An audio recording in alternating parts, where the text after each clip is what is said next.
ಆರೋಪಿ ದರ್ಶನ್ಗೆ 1 ವರ್ಷ ಜೈಲುವಾಸ ಫಿಕ್ಸ್. 1 ವರ್ಷದ ಒಳಗೆ 60 ಸಾಕ್ಷ್ಯ ವಿಚಾರಣೆಗೆ ಸುಪ್ರೀಂ ಕೋರ್ಟ್ ಸೂಚನೆ. ಇತರೆ ಕೈದಿಗಳಿಗೆ ನೀಡುವ ಸವಲತ್ತು ದರ್ಶನ್ಗೆ ನೀಡುವಂತೆ ಆದೇಶ.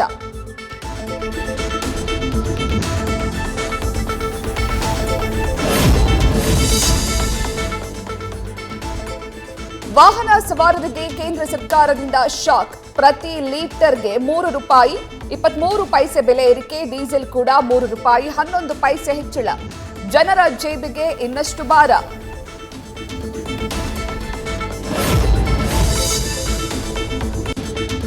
ಪೆಟ್ರೋಲ್ ದರ ಏರಿಕೆ ಬೆನ್ನಲ್ಲೇ ಸಿಎನ್ಜಿ ದರವೂ ಏರಿಕೆ. ಪ್ರತಿ ಕೆಜಿ ಸಿಎನ್ಜಿ ಬೆಲೆ ₹2 ಹೆಚ್ಚಳ. ಬೆಂಗಳೂರಿನಲ್ಲೀಗ 1 ಕೆಜಿ ಸಿಎನ್ಜಿ ₹90ಗೆ ಏರಿಕೆ.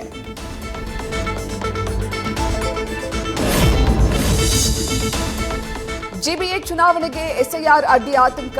ಎಸ್ಐಆರ್ ಪ್ರಕ್ರಿಯೆ ಆರಂಭದ ಹಿನ್ನೆಲೆ ಮತ್ತೆ ಮುಂದಕ್ಕೆ ಹೋಗೋ ಸಾಧ್ಯತೆ. ಜೂನ್ ಒಳಗೆ ಜಿಬಿಎ ಎಲೆಕ್ಷನ್ ಅನುಮಾನ.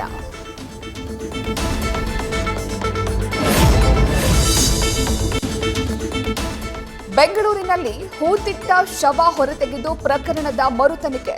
ಇಮ್ತಿಯಾಜ್ ಪಾಷಾ ಎಂಬಾತನ ಸಾವಿನ ಸಂಬಂಧ ಹಲವು ಶಂಕೆ. ಸಹೋದರನ ಪತ್ನಿ ಹಾಗೂ ಸ್ನೇಹಿತನ ಮೇಲೆ ಅನುಮಾನ ವ್ಯಕ್ತಪಡಿಸಿ ದೂರು. ಇಂದು ಮೃತದೇಹ ಹೊರತೆಗೆದು ಮರಣೋತ್ತರ ಪರೀಕ್ಷೆ.